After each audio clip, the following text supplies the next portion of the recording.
Okay, I guess we're live. I think the credits did not roll this time, so no funky music. Everybody will have to do their own dancing.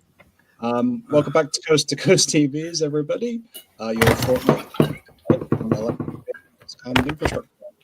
So we have Eric this time. We managed to not swerve him with the calendar. So welcome back, Eric. Thanks for weighing in on the comments last time, at least, and joining us for what should be a very special version of Coast-to-Coast EVs this week. So quick reminder, we are on all your favorite audio platforms the following day, usually by about lunchtime Eastern. So if you prefer to catch the replay, it's available here on YouTube, and then you can also do so Spotify, Amazon Music, Apple Music, all that good stuff. Before we get into the main event today, let's jump to the news, which this was a hard pick. I'm not sure which one you guys would prefer to talk about first, but we have a couple of mega DC fast charging builds that started in the last few days, certainly in time with kind of February.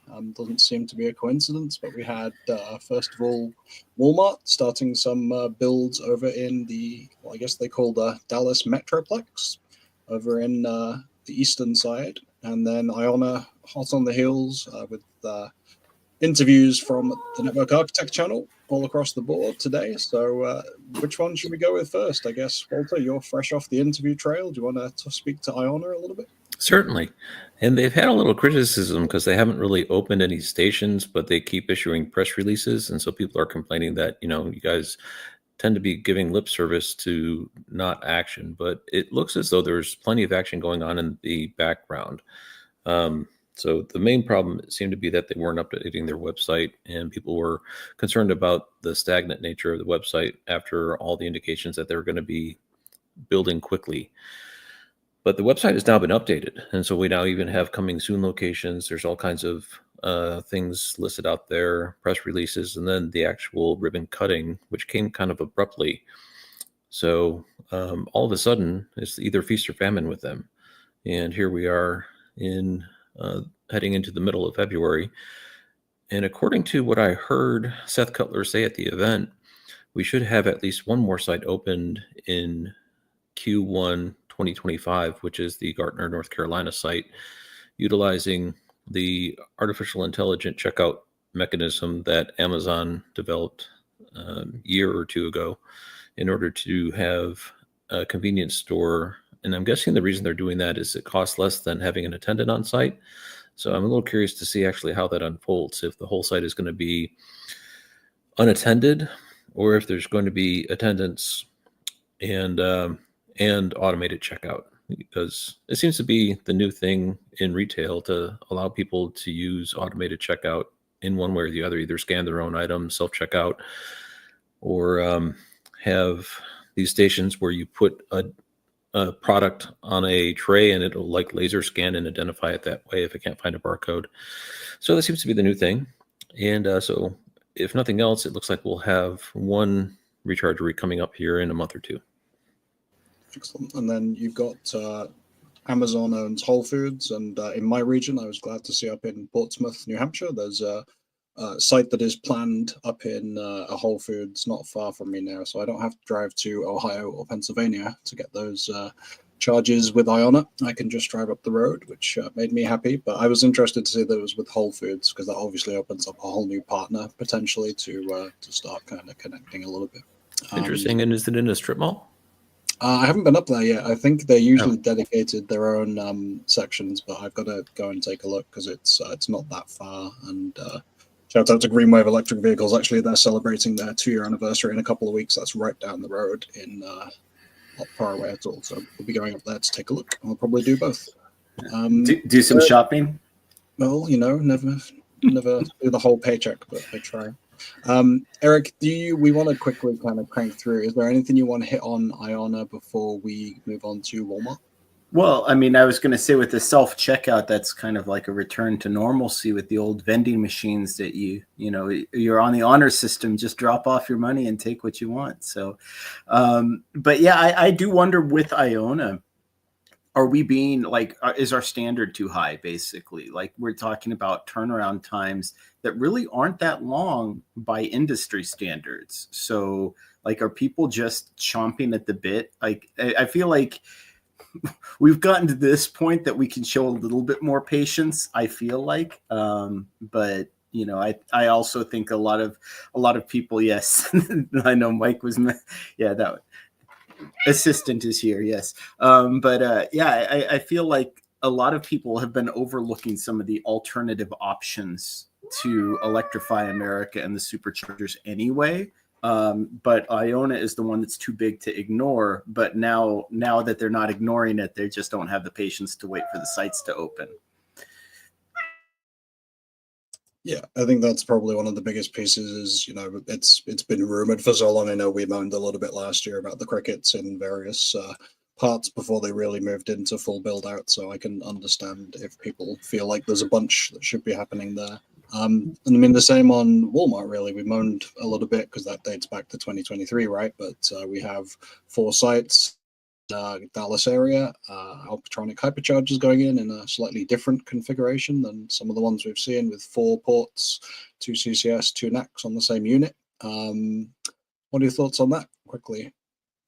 Well, and I mean, just maybe to make a segue there, because I do feel like even that was one of the more valid criticisms of Electrify America is not promoting. Right, you hear the crickets and people aren't really talking from these different charging providers. And one charging provider in particular had a fan base that was very vocal, so you always heard updates. But you know, into this Walmart, we have like the Arkansas e-Traveler. So you know, we have some updates from these Walmarts, and it sounds like they're going with Alpatronic 2. 400 kilowatt chargers now, so they're upping the power level from the ChargePoint Express Plus that they were using, which I think is a good move, right? Because once you start talking about splitting that power, all those stalls being full, you're looking at 200 kilowatt average power per stall. For a lot of modern EVs, that's a 30-minute stop. That pretty much fits in with Walmart's expected dwell time. You want people in and out of your store in about 30 minutes. So I think, and I really do think that's about the max that they need to go. They don't really need to go much more power than that. And I think, I know a lot of people are still going to say 8 stalls or whatever, 4 dispensers is not a big enough site. But I actually think once we start to see a distribution, I think that's actually adequate if you have multiple sites. And I think it's good enough for a Walmart already. We haven't really heard them pulling the lease agreements for Electrify America or any of the other charging providers that might have been co-located at a Walmart. So I think adequate size. They're building out in Texas, which is, I don't know why. Maybe it's just there's the least amount of resistance to putting sites in Texas, but that seems to be one of the areas where we're seeing charging providers making the most headway. And I'm keeping an eye on my local Walmarts to see if anything pops up. But I'm glad to see this ball finally moving forward. I think, Walter, you've kind of mentioned it too. Once Walmart sets their mind to doing something, that's going to be what was my word of the day? Inexorable. It's just going to keep going. It's just going to keep, you're not going to really stop them. So I'm glad to see this finally getting moving with competent hardware, competent site layouts. And there he is. So if you want any of these updates landing over at the Arkansas e-Traveler is your channel. Those will all be linked in the aftermath here, but that's the place to go for your current updates. Yeah. And can I say just one thing about the Arkansas e-Traveler website? I find it really, really upsetting when I see 2 to 3 times as many views on his videos as he has subscribers. So go subscribe to his channel. It's no longer about subscriber, it's all watch time, right? Yeah, it's great. It's hard to keep up with at this point because I think we're about to see just consistent, a drumbeat of news out of all these large providers. BP Pulse we won't even touch on this time out really, but that's the kind of opening that Walter went to, and that's ready to start expanding into interest areas. So there is no doubt, no matter the headlines that we've all been kind of surfing in the last couple of weeks, these things are happening, and private investment is pushing us towards a much brighter charging future, which is the kind of segue really to the next era of charging, which is the reason I kind of punned this into the title here, because we're very privileged really to have both two guests from Electric Era, which is a charging provider that has really excited Eric over on the West Coast. Some of his favorite sites, I believe, are up in the Northern California region that you will definitely hear about today, but I'll bring up right now, and if it gets crowded, I will drop off. But we have Quincy Edmund Lee, CEO at Electric Era, and Mr. Lang Reynolds, who is the VP of Site Implementation. Evening, gentlemen. How are you? Doing well, thanks. Hey, everybody. Good to see you. Thanks so much for joining us. I appreciate that we have not just one, but two of you on tonight, especially from the kind of obsessive kind of site design questions we'll probably have for you. So that will definitely be heading Lang's way at some point, and I'll try to keep Eric on track because he may have some pretty down in the weeds questions there, even down to Weed, California. Maybe. So yeah, if I need to drop off here just because of the screen real estate, I will. But yeah, I'd like to start obviously with Quincy. You're the founder and CEO of Electric Era. Could you give us a little background to yourself and the company, just to kind of kick us off and get some context for anyone who's maybe not followed all of our ramblings and ravings about your sites? Well, if they haven't been following your ramblings and ravings, I'd encourage them to change that. And I encourage everybody on the call to pay attention, because these guys are some of the best guys in the business covering the really exciting and rapidly growing EV charging sector. So love the work that you guys do, and have loved some of the videos you put out about our charging stations. Really appreciate the constructive and very positive feedback. But yeah, I'll kick it off with a quick intro for those that don't know myself or Electric Era. My name's Quincy. I'm the CEO and founder of our company. I founded the company after about a 7-year career at SpaceX, where I was a mechanical engineer and worked on a variety of different things, mainly the Starlink constellation program. And then around 2020, I decided to found Electric Era to basically make EV fast charging ubiquitous, affordable, and reliable. That's something you'll hear us talk about a lot, which is really at the heart of our mission statement. We really want to solve the infrastructure gap that EV drivers face, and build super reliable, awesome EV charging right next to the best retail amenities all around America. That's the platonic ideal future that we're engineering every day. We do that by building and operating charging stations, predominantly for retailers like Costco, who is one of our customers. And we have brought into market a pretty novel product. We have a battery-backed EV fast charging station solution.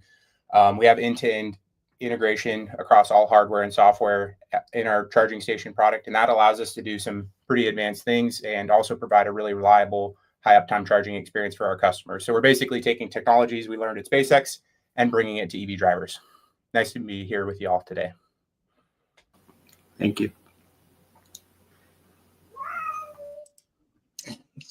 The cat was throwing over to you, Lang. Can you tell us a little bit about yourself and kind of maybe your background and how you landed in the team that Electric Era has developed over the last 12 months or so here? Sure. Yeah, happy to be here, and would echo Quincy's good words on y'all's work. I think Walter has been on some of the first sites that I built out on the East Coast with Circle K a while ago, and seen your videos and posts for a long time now. So yeah, good work that y'all are doing, and appreciate visiting the sites and charging up, and good to see some traction out there. So yeah, personally, so I've been in the EV charging industry for about 10 years now, and I started off on the utility side with Duke Energy, and was leading the electrification strategy initiative there for a few years, where we were building out charging infrastructure in Florida is where we started. And it was one of the first utility owned and operated charging initiatives there in the Southeast. So worked on that for a few years, and found that in my experience, utilities are really not well suited to operate EV charging, and particularly fast charging infrastructure. So found my way over to Circle K, where I led public charging for North America for a couple of years there before coming here to Electric Era. So at Circle K, we were tasked with building 200 sites in 2 years and standing up the North American deployments across the US and Canada. And likewise, ran into a lot of challenges there. And that's really why I ended up here at Electric Era. A lot of the problems that Quincy was mentioning around reliability, profitability, all of those concerns were top of mind and very difficult challenges that we were facing in my previous roles as an operator of this infrastructure. So I was looking for a technology solution and company that was really attacking all of those problems and had a full suite of solutions to solve them. So that's how I ended up here at Electric Era, and we've been going full speed ahead, building some sites. I think Eric, looks like you've been out at some already, and Walter, I like your background picture there of MTE. That's another good looking site. So I have to recognize that as well. So yeah, we're going full speed ahead, building sites, and happy to be here today to talk more about our solution and what we're doing. Right. Yeah. Thank you so much for that. It's kind of an amazing background, really. I mean, you've seen, as you said, both coasts. I wanted to just pop up the map for where you guys have sites right now, and that'll help us kind of orient ourselves a little bit.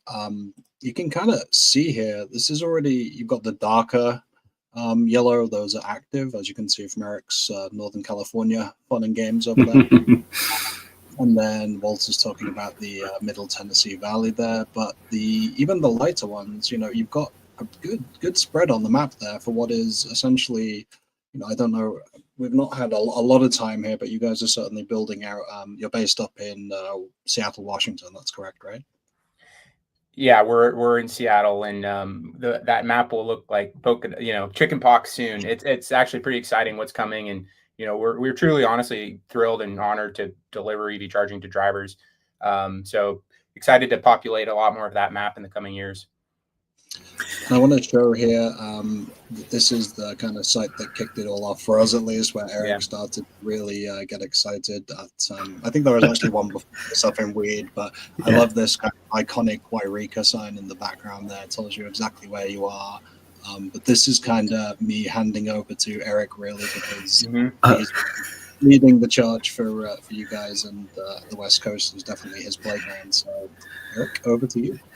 Yeah, no, I think, first of all, great job. I mean, those sites, I don't think people realize, because everybody just assumes that California, the I-5 corridor, it's well covered. It's got all of its bases in order. And it's like, not once you get north of Sacramento, you really start to fall off. So you guys were filling in some major gaps. But I think the one thing that hit me the most is it, and it just skipped my mind because I've been in some sort of a weird time continuum recently, but just how rapidly you guys have built your sites out, right? So I think people don't and is it the six, I'm gonna get it wrong, I think maybe the Six Rivers site up in Oregon, the one that I haven't quite gotten to yet, the six dispenser deployment. Seven feathers. Yeah. Seven feathers. 6 feathers, 7 feathers. 7, 9, 8, some number. Yes. Yeah. But yeah, that one, because I believe that one went live in like June of 2024, and that might have been one of your first sites that really got on my radar. And I'm like, that's 6 months. Like that. Yeah. You guys are going really, really fast in your deployments. And then I think that's the other factor is you're going fast even in California, which is a state that's notorious for taking forever. The Mount Shasta site, I was literally there, and I think you just had the fences. You maybe hadn't even had the fences up yet. And I was there 2 months later charging at your site. And it's like that kind of turnaround time in California is unheard of. Yeah, there's appreciate the call out on speed, and I think speed is the name of the game. Honestly, I think that many of the kind of infrastructural problems and gap areas that exist could be solved if we all went faster, and that's a big part of our product ethos. I think that comes from our experiences at fast-moving companies like SpaceX in the past, but we've carried that along into our business today. So we really want to go fast, and we have to go fast on every step of the process, whether it's permitting or utility interconnection, or it's with construction management, or if it's with our supply chain, or if it's just our internal processes. We truly try to deliver minimum time to value. We want our customers up and operational, attracting great drivers all across the country. And we really do that by tight, seamless cohesion across all of the different functions that are required to turn on a charging station. So Electric Era structured our business to be kind of like that one-stop shop, the easy button for retailers that want to electrify their property. So we really literally do all of the things that I said earlier. We help with AHJ coordination, go after permitting, go after utility interconnection, manage the construction process, manage the construction vendors as they mature the site. And then, of course, manage all the hardware and the software to get it activated. So part of the reason we're able to do that is because of the way we structured our product offering. And then a big part of it is also the fact that we have a battery buffer solution that can bring down the size of the transformer required. And also that actually just helps open up a lot of sites that we can serve drivers out of. So I would say those are probably the two biggest elements of how we go fast. And I'm sure, Lang, you probably have some more detail to add to that. Yeah, and Eric, if you haven't been to Seven Feathers yet, you definitely have to get up there. It has the best beer cave I've seen at a truck stop ever. It's really good selection, as you would imagine for California or Southern Oregon there. Good thing my Bolt charges so slow. I can enjoy one of those beers. Yeah, don't drink and drive. That is not recommended. But but definitely hit the deli though. The deli is incredible. It's like the best deli sandwiches you're ever going to have. So you're going to be happy you have a Bolt. Charging 50 minutes, you can eat 3 deli sandwiches. They're really, really tasty. Sorry to interrupt. Yeah, well, just like Quincy said, we have a full stack solution, and the speed to power is really a huge part of our value proposition for our customers. And that starts with the technology, the battery buffering, and the battery sizing that allows us to really minimize the service sizing from the utility. Going for smaller transformers, smaller service allows us to really speed up the utility side of the equation. And then that really just cascades throughout the deployment process. So starts with the technology, really comes into the team here. So myself and my team, we have deep experience in deploying infrastructure, and we're all very focused on getting it done as fast as possible at a high level of quality. And that's also just a really important part of the equation here is having that attention to detail, but also the attention to speed and urgency, and really just not letting things sit there for weeks before you get them back to the appropriate agency or utility. Well, and in terms of that sort of downstream impact, I have to imagine that battery buffer helps a lot with demand charges as well, and helping to cut down the costs of dispensing energy. Yeah, that's right. That was kind of the first big discovery we had as a business. We were like, wow, these demand charges are crazy. Like what's going on here? We were just getting familiar with utility tariffs way back in 2020. And when we realized, oh, wow, this is like an obvious solution for a high power battery. And also the fact that the loads are very intermittent and spiky. A car pulls in and it plugs in and it pulls like 200 homes worth of power for 5 minutes. That's a really good use case for a battery to pull down grid load. So it saves a lot of money. But I want to hit on what Lang said briefly. I mean, I really, truly commend him and his team and our whole company for that execution and the speed and urgency. Anecdotally, we've had some funny experiences, even HJ saying, how are you guys going so fast? Like everybody else wants to slow down and you guys want to go fast. And we've literally heard that, which blew my mind when I heard that. And I think that was a stark reminder of the value of speed for our customers, and also for the driver base, because drivers don't want to drive past a in construction charging station for years. In some cases, they want a convenient, great location to reliably charge today. So I think that's, that ethos of ours is really at the heart of what we do and how we try to, get out and how we're getting out there super fast. And actually, and I'm seeing something in the chat too, because I know they're asking, some of the people are asking like about the app or the website, but this is maybe something for the audience, because I've never been opposed to, in fact, I've been a huge advocate of credit card readers at charging stations. Now, one charging provider in particular has had really bad issues integrating it. others have done better, but I mean, your sites seem to do it really well. I think I did have one time that a credit card reader was down. I went to a different charger. Next time I visited the site, it was up and running again. Whereas, you know, a lot of times we see these credit card readers, they go down, they're not integrated with the system, and they just fail, and they just never come back up again. And so just maybe if you want to mention something about your payment options, and just, you know, for the viewers who aren't like necessarily in California and aren't used to credit card readers becoming a standard or required regulation, how you've done that so well, how you've integrated that payment option in so well. Sure, I can speak to that. Well, I mean, at the heart of it is just the fact that we basically have a hard requirement for our technology that software runs every single component, every hardware component at the charging station. So when we talk about our product, we think of it as one monolithic full charging station. That's our product. And that's actually really important. We're not just the charger. We're not just a back-end software system. We're the whole package. We're the one-stop shop, easy button for retailers that want to plop one charging station in at many different locations. And the way that we are able to kind of pull it all together seamlessly is with software. So software runs and touches everything, and it actually controls it at about 20 milliseconds. And that's true of the payments terminal. So we noticed, as you, Eric, called out earlier, that the common payment terminal, which is used in the industry, was having a lot of reliability issues. That was just evident in the data that had been collected from, you know, people going and servicing basically testing different charging stations across the country and actually measuring failures. So we're like, oh, payments, like that, let's solve that problem near the top. So we went and selected a different payments terminal, and then got our software deep down in it so that we can basically triage any sort of issue that pops up. And very importantly, so that if a payment terminal that goes down, or a power module goes down, or a screen goes down, we can know pretty much immediately. And we'll actually get alerted. Our network operation teams will get alerted like at middle of the night about a failed transaction session. So we're literally watching our charging stations, and that's all done through the software conduit. So to speak to the user experience, which is maybe more interesting to the folks on the call, I mean, it's literally as simple as you show up, you plug in, you tap, you walk away.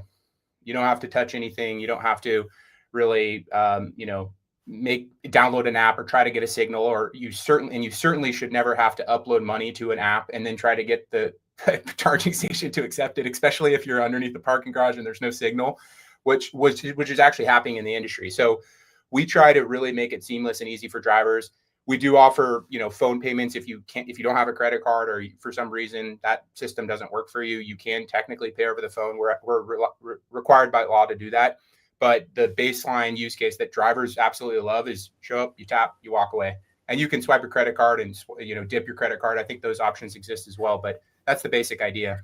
Yeah, and I can't like emphasize enough the 3 different stations that I've used. It literally is the gas station experience. If you're used to driving a gasoline car, Mount Shasta, I pulled in, I plugged in, went into the store, was waiting for the bathroom for over 10 minutes. By the time I got back out, I had been charging for like 15 minutes, get ready to leave, right? And it's literally like, it is the gas station experience, but with an electric car. So I just want to make sure we're answering this kind of question up front, because this was a few people in the comments here. Scott asking, is Electric Era service, manufacturing, selling charging hardware, and then CPO came up later on. I know, I think the sites that Eric has been to are under Sky Chargers, but maybe you guys can speak to that a little bit just to kind of clear up any misunderstanding in the comments there. Yeah, that's a great question. So Electric Era is not a traditional network like a Tesla or an EVgo or an Electrify America. We are a solutions provider for folks that want a full charging station or a network of charging stations. So I think some folks would call that a charging point operator. And, if that's the colloquial definition to use, then we can call ourselves that as well. But really, we just think of ourselves as a solutions provider. We'll sell you the whole kitchen caboodle. We'll get it installed for you. And then very importantly, we operate it for them. And maybe that's at the heart of the question that came in over the comments is what happens next? Well, what happens next is we, boot you up and you're in our network operations center. Lang is literally watching your transactions happening right then and there, and actually obsessively making sure they're going well. Our team is on the ball on that, and very intense about that.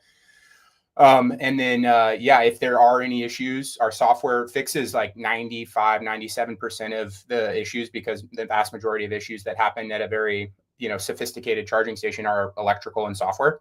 And you can fix them with software systems as well. And if there is a persistent hardware failure, as our CTO likes to call it, we'll find out immediately, pretty quickly, if not immediately. And then we'll issue a technician and a hardware kit to go fix it and get you back up and operational. And that's how we achieve the high uptime that Eric, I think you mentioned and called out earlier, which is 98.5% plus per port. So every port, and we have 2 ports per charger, every single port is actually up that much. So it's not a station level uptime, it's a per port uptime. And it's actually getting better than that as well. So we're pretty happy with it. And it all comes back to the kind of software we talked about earlier. So thanks for clarifying that. I appreciate it. I think it's interesting for people to kind of see the different tiers of provider and where the solutions fit into the ecosystem there. So thank you for that. I guess before we move on to Walter, because I know he's going to want to talk to some of the East Coast sites and the Middle Tennessee Valley especially, we want to kind of think a little bit about that reliability piece, because we touched on it a little bit with Uptime, but I think one of the things that I've appreciated seeing from you guys as much as anything else, not having been to the sites myself just yet, is putting reliability as more than just uptime. So we don't have this, this kind of vague 97% number that's just the ports are available and everything's fine. We as EV drivers know that we go much beyond that. We get to starting a charge successfully, the payment reader or the payment process being smooth, completing the charge, getting the power that we expect during that charge. Can you speak a little bit to where your kind of laser focus on reliability sits in that, and which of those, or the full spectrum, how you're kind of monitoring that through the metrics that you have? Yeah, I'm happy to take that one. I actually have a great slide I can show, if that's okay. But basically it kind of shows how this actually all works. Am I allowed to share my screen? Yeah, I think you should. Is there a present option, or? Oh, here we go. Yeah, can you guys see my screen? Yeah, it's coming up. Okay, great. Yeah, so this is probably the most important misconception about EV charging, which is that uptime is not just, or a successful charging session is not just about uptime. So uptime is the station is operational and it's powered on in certain cases. So session reliability is when you go into that operational station and you plug in, it immediately works. And you have to have both those things for the driver to leave happy and to have a seamless experience. So we're huge advocates of just generally increasing the fidelity of the data and the kind of measurement process of how we as an industry think about charging reliability, true charging reliability, and are super supportive of measuring session reliability and also uptime. They both have to come together. And this schematic really shows a good example of that. The port can be online, but the session can fail, or the port can be down and the session would also fail, of course, right? And so it's a combinatorial of those two things. And unsurprisingly, again, a big part of achieving both those success criteria is the software. A simple way for folks to think about it is imagine, 2 doors in a row. You have to have the first door open and then the second door open for people to walk through. That's the same thing with charging stations. It's as simple as that, right? And so the second door would just be what we would call simply session reliability. Does it work immediately when you plug in, when you tap your payment?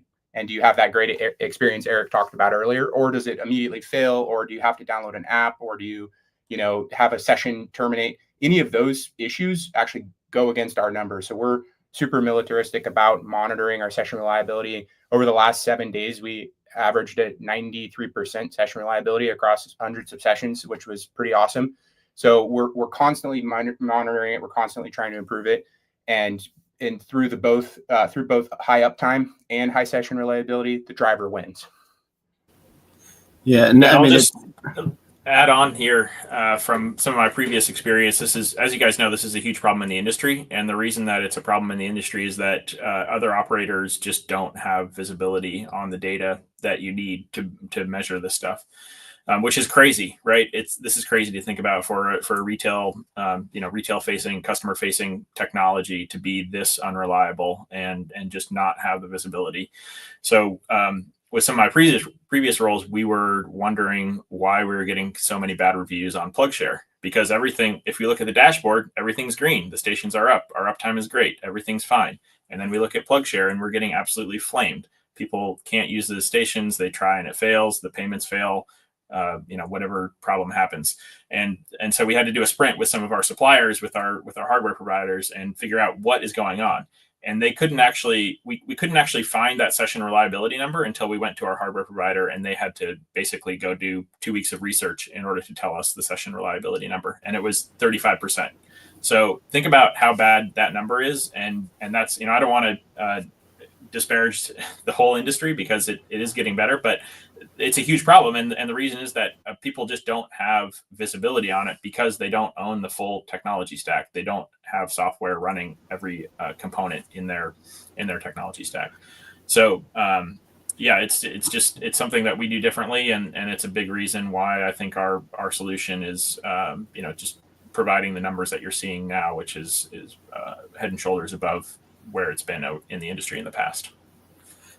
Yeah, and I think, Quincy, you called something out too, and this is why I've been such a big advocate of also having credit card readers on the units, is those other barriers, sort of call them soft barriers to access, whether it's, you need to download an app, whatever. Those are things that impact the customer experience. And I know someone did have a question about plug and charge, and then this is maybe into Walter's wheelhouse too, about a potential for future universal plug and charge. But are you planning around that? Are you making provisions for future plug and charge? Yeah, definitely able to do it. Plug and charge is it's kind of like you have to get everything right first to get plug and charge to also be a very functional experience, and it's certainly on our roadmap. And I hear you, Scott. I think Scott Owens asked the question. That's a great question. Absolutely, we actually talk about that a lot. It's not a feature we're yet releasing, but it's certainly in our roadmap. I did notice you guys on the Hubject list today. One of the guys over there was posting about the various providers that he has on the roadmaps, and they seem to be quoting a bunch. So that's something I know Scott's kind of passionate about, and we'll be covering with potentially Hubject in a future episode. So definitely glad to see you guys on the map there. Walter, do not want to overlook you, because I know you've kind of poured over some of these sites and we'll have questions for Lang. I'm going to pass over to you, and then we'll jump into the comments with some of the driver questions. I do, and I have a couple of questions as a result of the conversation. The first one just kind of emerged as you guys were talking about the ubiquity, affordability, and reliability. A word that kind of interjected into the conversation was profitability also. And the way I'm envisioning this, it's a super win-win-win quad win solution, which sells itself, because not only is it good for the customer and it's good for Electric Era, it's also good for the utility, that they don't have to deliver larger power, which makes them happy.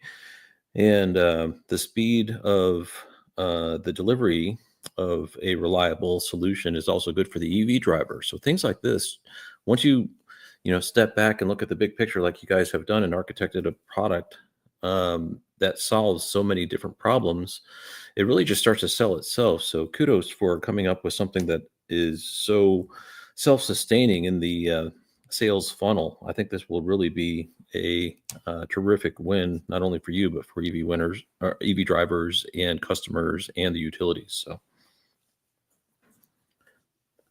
Well, thank you, Walter. And if you ever want to work for Electric Era's marketing department, you know how to get a hold of me. No, just kidding. But yeah, no, I mean, I think the utility call out is a really interesting one. Many people don't realize it, but we're at this, right at the beginning of a generational seismic shift in how energy is used in various different parts of the economy. Transportation electrification is just one part of the global economy that's being electrified. As we electrify more and more and more, and as obviously we use new technologies like AI, which will consume a lot of energy, the grid is just so stressed. It's so strained, and I think people are going to be talking about the grid a lot more in the future on podcasts like this and on YouTube channels like this, because it's going to be such a pressing technological issue. So one of the big reasons, that I was excited to start this company in the way that we did was we can kind of help extend the grid and get more out of it and decrease the cost of it and decrease the CapEx requirements to build it out. So we are very excited about that. And especially, one day soon, we might be talking about Class 8 EV trucks, especially with Class 8 EV charging stations. Oh my gosh, talk about a lot of power, right? So generally speaking, we're able to pull the grid requirements down by about 67% per charging station. Even at full utilization, that's how much of the power drop that we can decrease. And so when you're thinking about a giant, 8-stall Class 8 Tesla semi charging station, well, batteries are going to be really important, and smart software management. So I think it's just going to keep getting more and more and more important. And I think that's a really shrewd and wise and observation. Yeah, once fleet operators get involved, the use of grid-tied battery for delivery of energy into their fleet vehicles, because of the consistency and the repetitiveness of the recharging cycles, is very easy to predict, and so it's an easy win. This next question is for Quincy. I've got several questions, but I'm going to try to stay focused here. So the Middle Tennessee Electric that is behind me has been getting some very good scores on PlugShare, and I actually have it flagged as one of my favorites, and it's very heavily used. And what I'm speculating is that because it's outside of Nashville, what we're getting is people coming out of Nashville, going elsewhere, points south, probably to Atlanta or somewhere else, and they need a place to stop, and there wasn't anything previously. And so they're swinging by here, and they're just ecstatic that there's a really nice charging station, kind of like on the interstate out in the sticks, so they could refuel either to get back home to Nashville or head on further south. Are you guys finding, and I know you don't really do specific site selection, it's more of a customer decision, but of locations that you have placed, are you finding that metropolitan builds where it's a multi-tenant owner who's trying to refuel their vehicle on a routine basis is a better place where your solution is getting used, or these types of ones that kind of circle metropolitan areas and take care of people coming out of the metropolitan areas and doing road tripping? Yeah, I definitely want to hear from Lang on this one, but I'll just make two quick comments. We actually talk about this a lot internally, and the best we can tell, the kind of metric that matters the most is what we call port deficiency. So the ratio between the amount of EVs in an area and the amount of built out infrastructure, that can be actually that can be a large deficiency or a small deficiency, depending where you're at. So California, while there's a lot of EVs there, there's also a lot of EVSC. Whereas Tennessee, or maybe our station in Boston, there's a lot of EVs, but there's not a lot of EVSC. So the port deficiency ratio is, I think, the kind of number one consideration there. And then the other thing, Walter, I think, we just have a very product-led vision of what drives utilization, right? Our mental model, we're simple people over here at Electric Era. Our mental model is, if you make a great product that drivers love, they're going to tell people about it. They're going to leave good reviews. They're going to come back. And that has a snowball effect, and that's value that our customer captures, and then that's ultimately good for Electric Era. So we just try to make a good product. We want to do right by the driver, because the whole industry kind of works better that way. That's definitely what I'm seeing at Middle Tennessee Electric. That snowball effect is occurring, as you say. And Lane, for the differences between putting one in the metropolitan area, what's getting used by daily grind charging, or people who are kind of venturing out of a metropolitan area and hitting your station? Yeah, I think just echoing Quincy's point here, what we see is that there's definitely a high utilization when there's a population of EVs that's not served by existing charging infrastructure. And I saw this previously with some of my work at Circle K, for example. We were looking at California, we were looking at Quebec, we were looking at places with lots of EVs and lots of subsidies, lots of support for charging infrastructure deployment, and really the best sites were often the ones in the Southeast, in places where there wasn't as much infrastructure. So you really have to look at that EV population versus EVSE deployment in the field, and that's generally where you see the best utilization. Interesting. So it's somewhat predictable, is what you're saying? I don't know if it's necessary.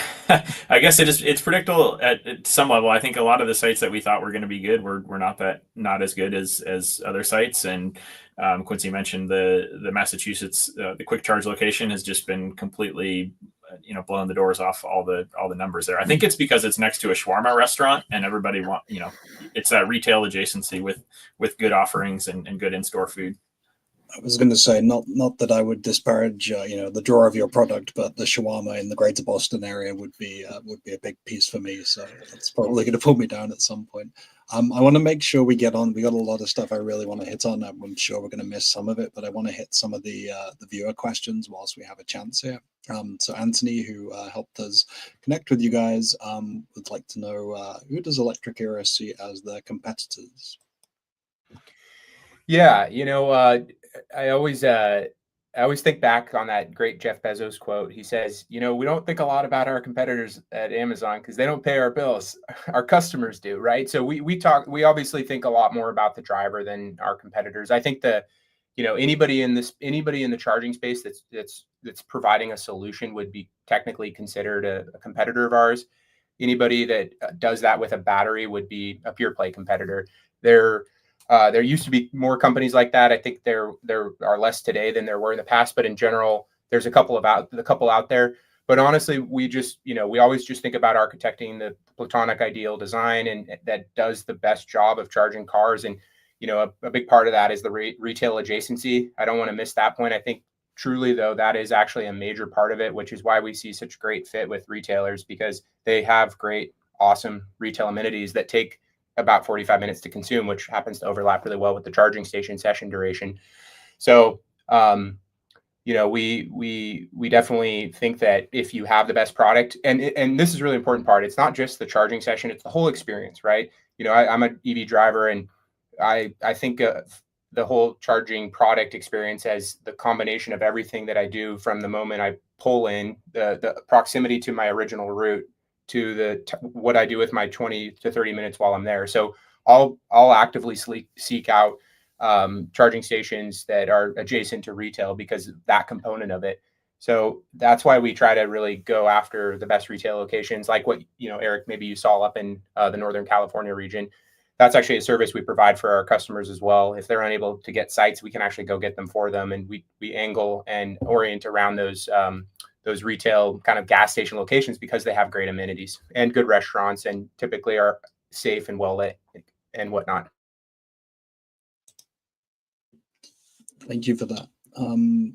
As far as we have the metrics and performance here, Mark Beringer up in Canada, and I know he's actually got a question about whether you'll be up in Canada, so if you can tag that on to the end of this answer, that'd be great. Is there a metric for percentage of time that full rated power is available and delivered, I guess? Concerned that battery-backed systems can drain quickly at these busy sites. Yeah, I'd love to hear from Lang on this one too, but just generally, we do sizing so that the grid connection is large enough to sustain at full utilization a high quality EV charging experience throughout the entire day. So we basically size our charging stations so that they become port limited before they become energy limited, meaning all the stalls are filled up and the drivers are still getting their full rated power and then are going down the SOC power curve, at which point the battery discharging rate is less, and the grid can start carrying all of the level, and then over time start recharging the battery. It's a big kind of combination process to get all that right, and sizing process to get all that right, but it really relies on enough grid, not too much. We call it right sizing. We'd like to right size the grid down, not fully rating it, instead right sizing it down to the right level so that the driver can still get their great experience. And then we size the right amount of battery energy storage to combine with that grid connection. And the great thing about our station architecture is we can modularize the battery. So if we need 2 batteries, no problem. And I think actually the charging station in MTE might have 2 batteries, and that came out of that sizing exercise. So that's how we make it a great experience for the drivers, and some of the sizing that we do to get them there. So obviously having Lang on, we're able to kind of dig into how these sites are put together, what makes them, and the right sizing kind of makes a lot of sense there, right? So Lang, maybe you can speak to, as you're doing these initial site visits, having the conversations with the site hosts right from that first day.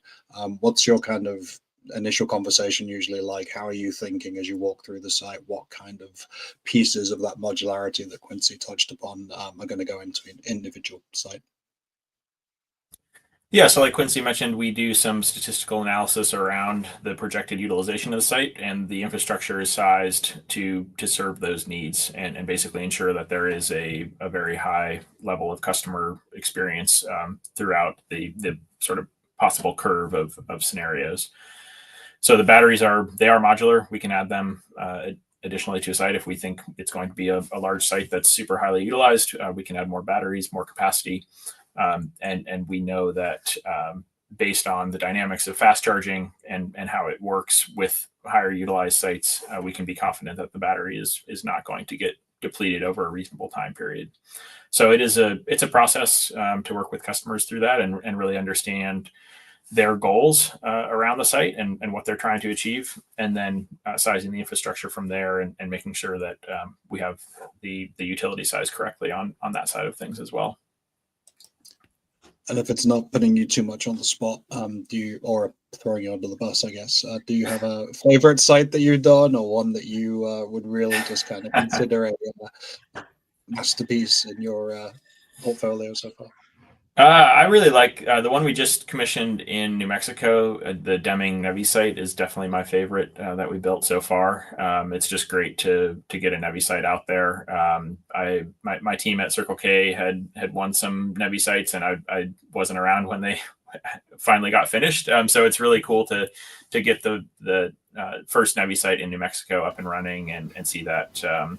Yeah, it went pretty fast, all things considered. We actually did have to do about a half mile of 3-phase line extension, reconductoring on the utility side to upgrade from single phase to 3-phase. So the utility was a long process there, but we still beat everybody else, including Tesla, which is not something you can say every day. So definitely like that one. Yeah, and I'll maybe add briefly. Sorry to interrupt. There's I just trapped 2 white paper links in the private chat. If somebody could move those over to the comments, that'd be great. Basically, these are just really interesting blogs by some of our technical leadership about how the battery sizing works and about how the reliability works. So hopefully that can help answer some of the questions on the call. Oh, awesome. I'm just popping those in now. I'll let Eric kind of take on the questioning. Well, yeah, I was just going to ask a quick question, because I know with NEVI, they also have the power requirements. And I'm assuming that maybe you guys are going to be doing the SkyCharger NEVI build out in California as well, which are huge contracts, which I won't spoil. You guys can spoil that for me. But just in terms of the power, because I know NEVI typically requires 150 kilowatt dedicated per stall. And the sites that I've seen so far are 100 kilowatt. And I'm really hoping that you have a roadmap to maybe power splitting 400 kilowatt, like we've seen from like the Alpitronics or some of the higher power hardware, where the average power per stall is maybe a little bit higher for some of these travel sites or for some of these NEVI corridor sites where the power requirements go higher. Yeah, if you look at like the Deming site, for example, those are 400 kW dispensers. They share a 600 kW power cabinet, so it's the NEVI NEVI minimum requirements, but it also we exceed that with if there's not 4 cars there, it's going to charge a lot at a higher power level than the 150 minimum. Perfect. And that's a nice, easy segue for me to jump into NEVI. First of all, congratulations for the Colorado sites. I was driving through that state over the last summer and was thinking some of those remote kind of elevated locations would be perfect for that kind of battery tied solution. One of the links that Quincy passed across there is on the battery differences in the tech stack there, so well worth a look after this, and I'll make sure those go in the show notes. But that's obviously a big piece at the moment of the conversation around EV charging, what the future of NEVI is going to be. But maybe we could talk about those sites in Colorado. Why I was actually on one of the events yesterday with Colorado presenting, and they were talking about battery-backed solutions being a little more suitable there, or at least they had them on their roadmap because they'd done a study back in 2022 about the feasibility and a lot of the things we're talking about here, and the kind of points that Quincy's brought up. Those are the reasons why Colorado is making so many more awards to battery integrated systems. But I'd love to hear a little bit about the kind of sites that you've got going in there in Colorado and what you think the NEVI role is going to be perhaps over the next 6-12 months. Lang, do you want to handle the first part? I think you spent a lot of time looking at those sites, and I can maybe handle the second half of that question. Sure. Yeah. So from a site selection standpoint, Colorado has had a pretty deliberate build out over the course of their various funding rounds. They started a long time ago with the Plazas program and looking at underserved corridors. So I know for our portfolio in Colorado, we have some sites that are pretty remote, frankly, because they are trying to build out those corridors that don't have any charging infrastructure, which is important in a state like Colorado that has some very strong market growth and infrastructure growth that hasn't really kept up. So I know we have a few sites in the Denver metro area, but we also have some more remote sites, and on a portfolio basis, it's a pretty balanced approach that we have there. So on the overall HGA side of things in Colorado is really challenging. So I'm a little bit daunted by building those sites quickly, but no challenge is too hard for us here at Electric Era. So looking forward to expanding the fast charging in Colorado. We'll put Lang Reynolds on the job, and it'll be done tomorrow. So no problems. Yeah. I mean, some of those, there's going to be an interesting, I guess, the eastern side of the state. So for a lot of the sites that I looked at, so those are kind of more, that's on the flats, right? But I had a kind of comparison point there, because you go through eastern Colorado if you're driving east, and then you're going to hit Kansas, which has gone with a lot more of the traditional loves, your travel stops, the places that already have the power, I guess. I'd love to hear a little bit about kind of, if those are the kind of places. Obviously you've got the Seven Feathers site that seems quite familiar in a kind of truck stop type of way. Are those kind of places that you would be overlapping with, or have you applied in places like Kansas and just seen them not quite as savvy maybe as the Colorado kind of side? It's just a really interesting juxtaposition because they're quite similar places to drive through if you do that route. Yeah, NEVI is a really interesting program. It was funded by a federal program out of the Infrastructure Investment Jobs Act, I think in 2023 or 2022, and the money was actually allocated and is being allocated through the states. So it's basically like a federal program, but then is decided individually by all the states. So the various kind of interpretations of the program and provisioning of the capital are all at the discretion of different people who are thinking about the problem differently. And now what we try to do is we try to talk to a lot of the state Department of Transportations who are allocating the funding and prescribing the programs, and make them aware of the advantages of battery-backed charging. Faster time to market, typically much lower savings over the lifetime of the project as well, and then access for drivers in places where the grid doesn't exist, right? So those are the big reasons why we see value in charging. And I think a lot of over the last 5 years, I guess I've been working on this company. There's definitely been like a huge uptick in, oh wow, batteries are great. It was really like a foreign concept when we first started, and now it's become kind of a mainstream idea, which is great to see. Because honestly, I truly think that battery back charging is the future of charging. The white paper there that was shared in the comments is entitled that for a reason. The future of EV charging is battery backed, right? So, Kansas is a little different than Colorado, and we don't have the exact same type of program specifications as a result. To answer your second question, those types of locations are excellent. Those truck and travel type locations are fantastic. They typically are just amazing road stop destinations for road trippers traveling across America. And we really want to get, compelling, exciting, and affordable charging for drivers in those locations. Yeah, and to that point, there's actually one that we're building in Colorado. You guys can find it on the map, but it's one of our coming soon locations that I'm extremely excited about. So you'll have to check that out. Yeah, and maybe actually, Steve, sorry, go ahead. I can jump in after. No, please go ahead. Yeah, I think you asked a question earlier just about like the future of NEVI. What's gonna become of it? So right now there's a 90-day pause period that was requested out of the Unleashing American Energy Executive Order by the new administration that called for the various different agencies in the executive branch to basically take a look at what money is being spent. And that, of course, affected the Department of Transportation, which ultimately is responsible for allocating the NEVI capital, the NEVI funding. So, we're in a bit of a wait and see mode. The technicality of it is that is passed. That was a law passed by the Congress, and it would require legislative action to overturn. So, as far as we see it, it's a temporary pause, and we fully expect the NEVI funds to be appropriated and to go out to the states, and resultingly lots of charging infrastructure to be built.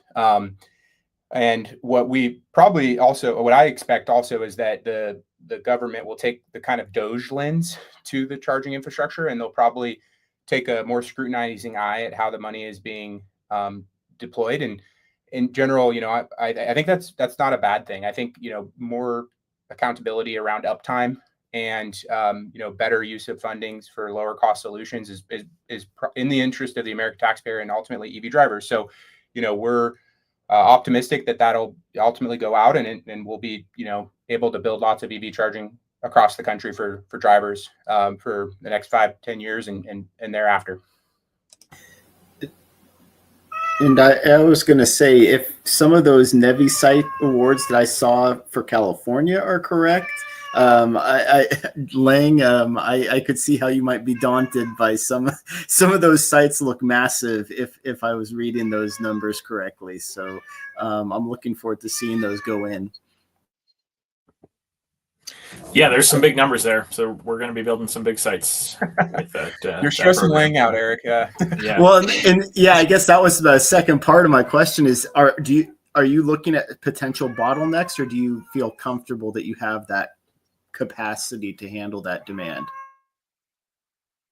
Yeah, on our side, we can definitely serve that station sizing. So it is going to require more chargers and more batteries, but we're feeling good about deploying at that scale, and that's really where we're going from a few sites at the beginning here, and really ramping up to doing hundreds of sites in the near future. I think that's one of the pieces we wanted to make sure we hit before we don't impinge on your time anymore. Was kind of the benefit that you have from that vertical integration and the overall technology stack. We touched on some of it with the being able to integrate those batteries, get smaller transformers, speed up the time to deployment. But what else in the tech stack that you have and what you've built there at Electric Era really helps kind of get to these high reliability pieces, the quick turnaround time, and a lot of the things that we're hearing from drivers that they're loving. Yeah, I would say it's the battery backed component in the software solution, and the fact that the software solution is all monolithically built across by one software team is ultimately the secret sauce. Our software team, I think there's technically four of them now, but for a while there was 3 software engineers at Electric Era writing literally a whole software operating system. So a huge code base, and our VP of software likes to say it's a lot of breadth and a lot of depth. So we really aim to hire awesome software engineers that can oversee that whole code base.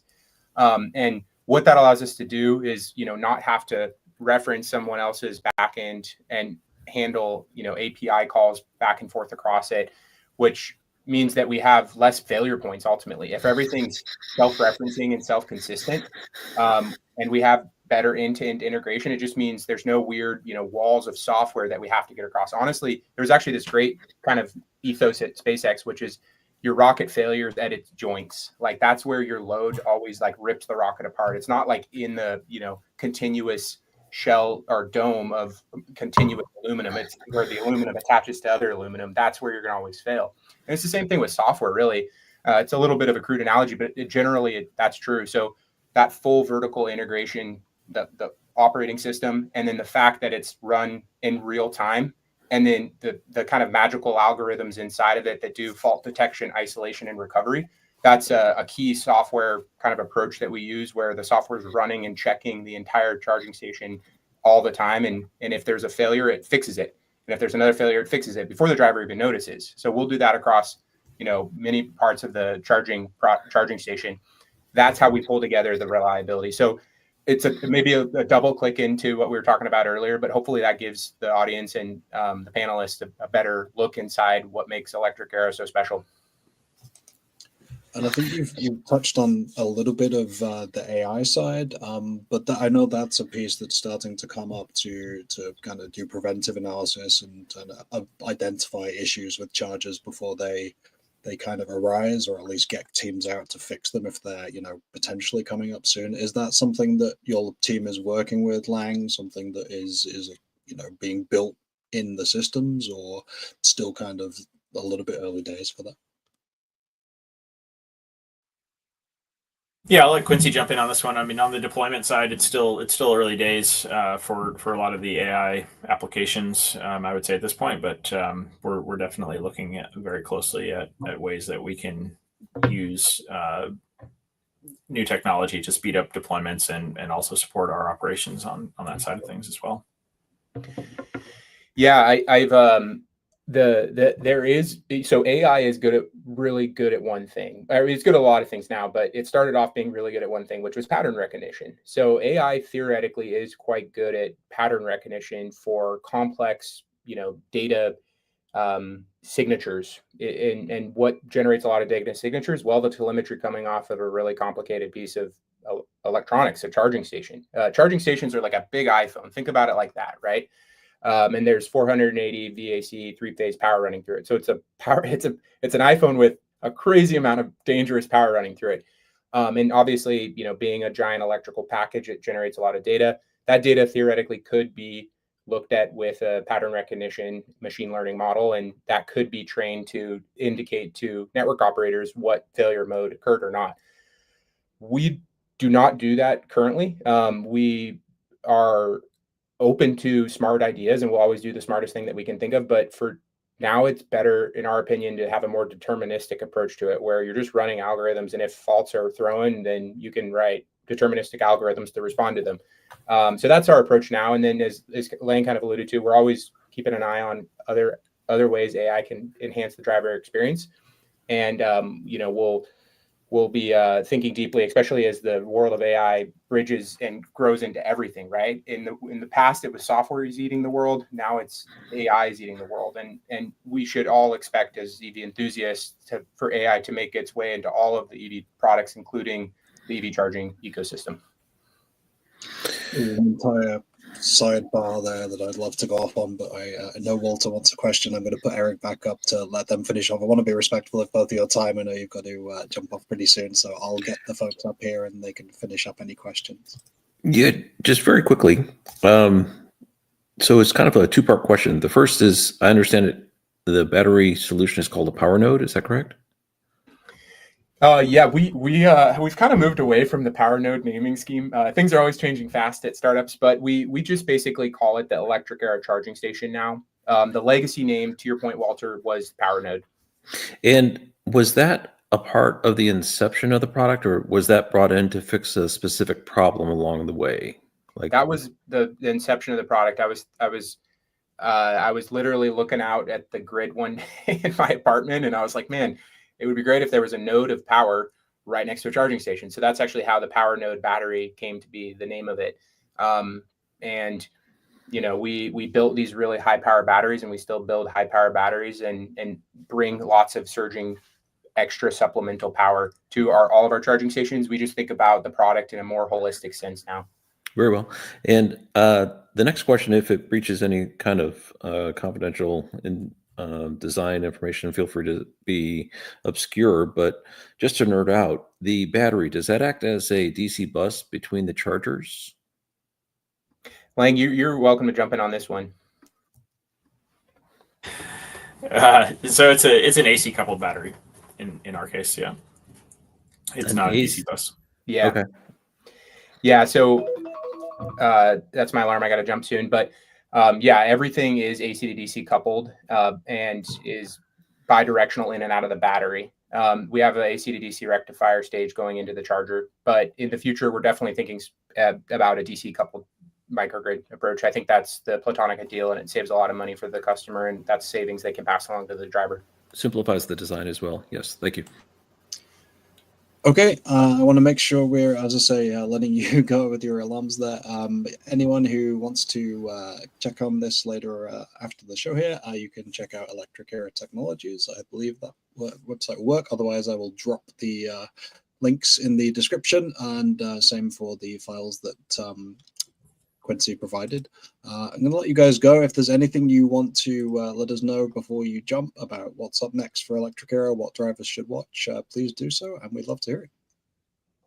Thanks, everybody. Nice to meet you all today. Yeah, thanks a lot. And if you're interested in helping us build, we're hiring for a lot of positions across deployment and other areas. So come build some sites with us. I can use a shovel. There you go. I'll put you to work. You've got one set of hands up there in Northern California. Thank you so much, guys, for joining us. I appreciate Thank you. it. A pleasure. Have a good evening.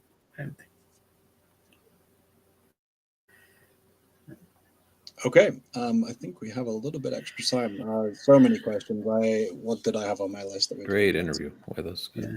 terrific. NEVI, we touched on briefly, a lot of battery technology. There's actually an episode of Distributed Energy Resources podcast that I was listening to with Quincy just before with the show here. There's a lot on the distributed energy side where the battery on site can be used as other grid support, grid resilience measures, and all kinds of stuff. So obviously didn't get to all of the questions here. There's just a flood of stuff, and we all had stuff to talk about. So thank you so much for them joining us. Do we want to move on to, let me scan the questions here through, see if there's anything I missed for us, but anything you guys want to hit whilst I'm doing so?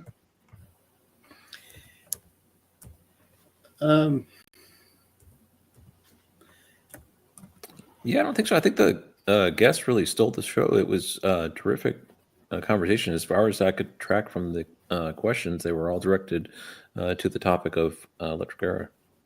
Yeah.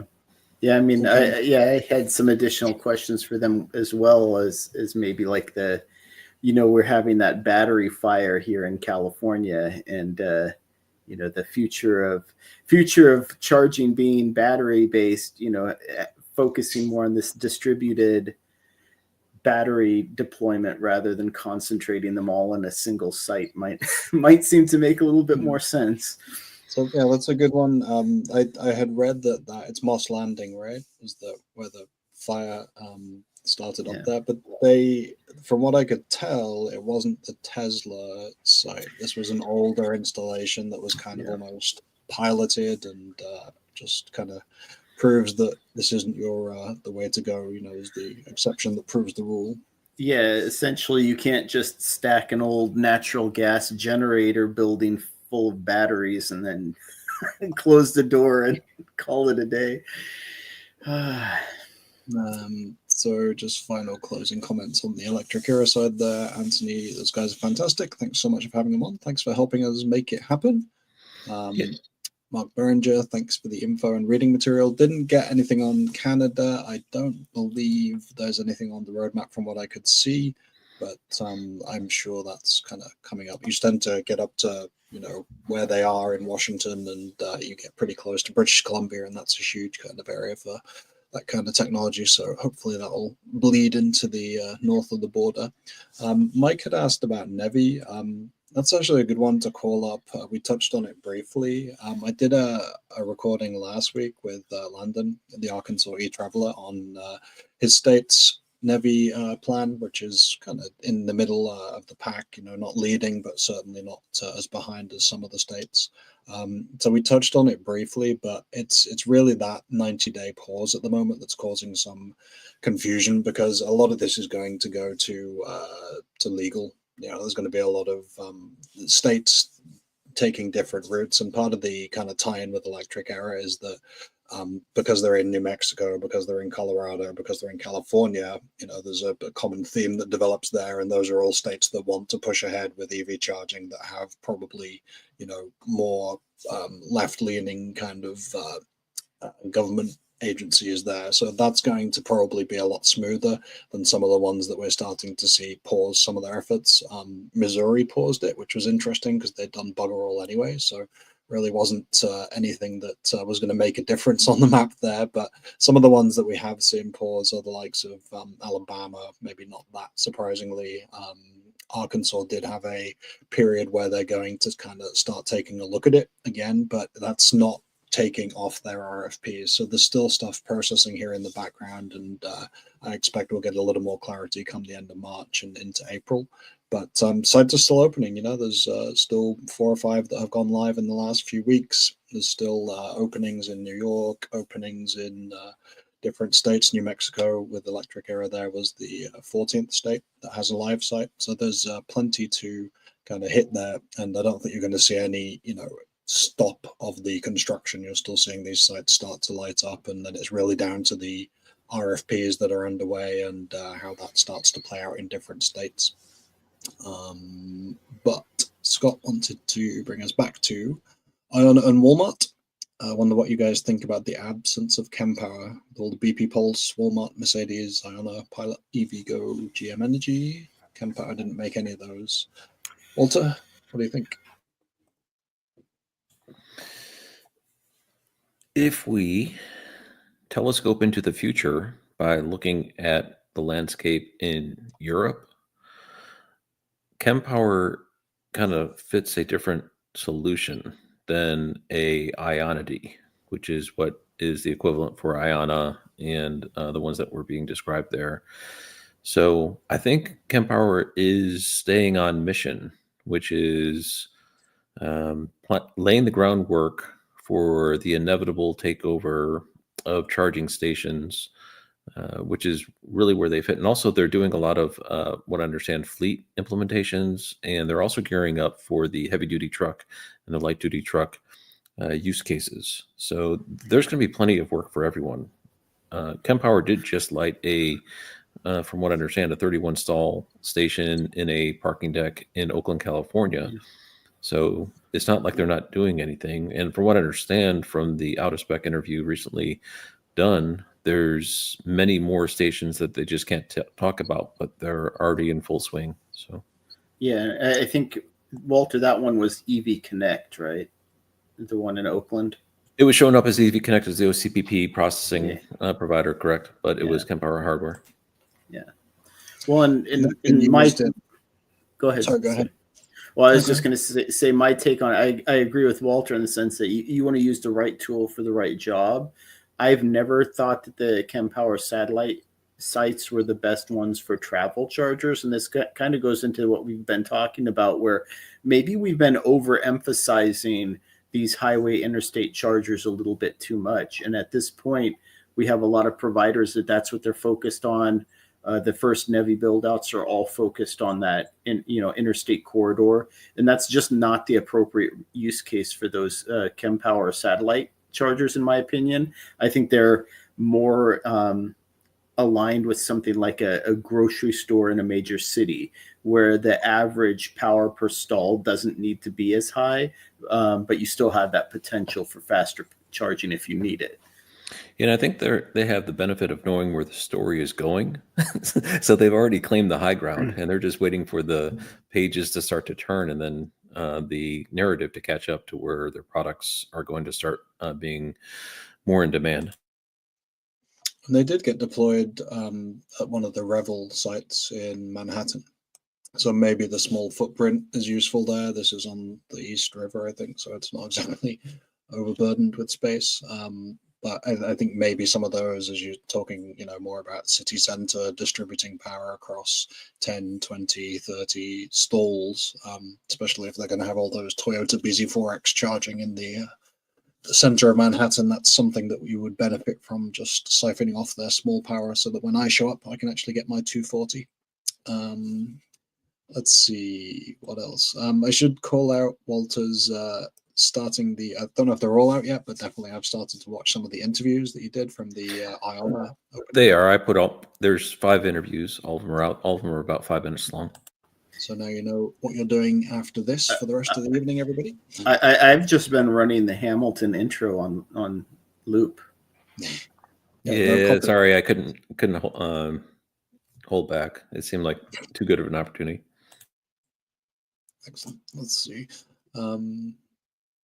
So we've got all sorts here. I'm not sure what's going on with Crazy Postman's chat, but it's not showing on TV, and his inner Karen is calling YouTube to complain. Good. I hope you get something. Where's the number? Yeah, how do you get in contact with Google ever? I don't know that actually works. Let's see. I don't think I've missed. Maybe in the middle I missed there, but it's probably from the guys being on. So I don't know if there's anything else we want to hit. I may call this one a little early just because we're kind of getting towards the full time here, although Brennan has one last question maybe we can close out with. Do you think Walmart will do an advertising push for their network? I think it's a huge opportunity for adoption. People feel comfortable with an EV knowing they can charge at their local Walmart. I've been actually impressed. I mean, again, you want to go to Landon's channel, the Arkansas e-Traveler, for most of this coverage, but I was really interested in the app experience and it being kind of location based. You know, so they obviously are telling where you are, they know which store you're at, and that's kind of huge. I've been waiting for people to start getting into this and figure out, you know, the retailers to figure out these are exactly the people that are at my store. This is what the offer that I want to push to them. This is how much kitty litter they bought last time they were at the store. Don't know anyone who would have that data, but someone may be interested in that. And, you know, start to push those offers towards you. So it's something that I think they're not going to be shy about. I think they want to get the test bed out there, though, first. There's a lot of kind of movement on the ground and the construction happening, but it's got to be there. I think they've shown that they want to do that kind of iONNA thing of public beta. They want to get people coming in. One of the sites has free charging, and, you know, they're trying to get that kind of throughput to understand what kind of issues they may face. But I think once they start going, to Walter's point, they'll go full bore. You're not going to see any kind of let up. Yeah, like a goat going down a mountain. It's not going to stop. It's just building up momentum. That's the new honey badger. Yeah, Goat. the honey badger had to be extended the animal metaphors to their breaking points. So. No, the honey badger is the one that Crazy Postman is asking about. I had to put her outside. I've got a lot.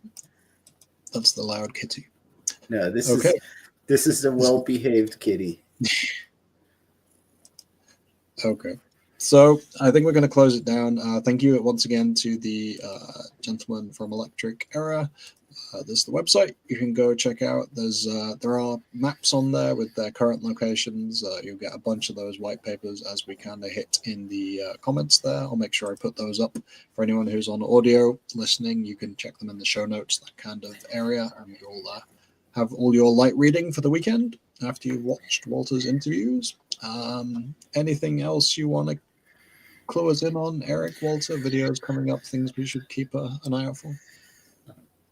Once my 12-hour days stop, I'll start putting some more videos out there. I'll check on that Williams Electric Era site too. I think there might be some progress coming. So excellent. Look forward to it. All right. Thank you, everybody, for joining us. Appreciate all the questions and the clarifying points at the start there. Really appreciate it.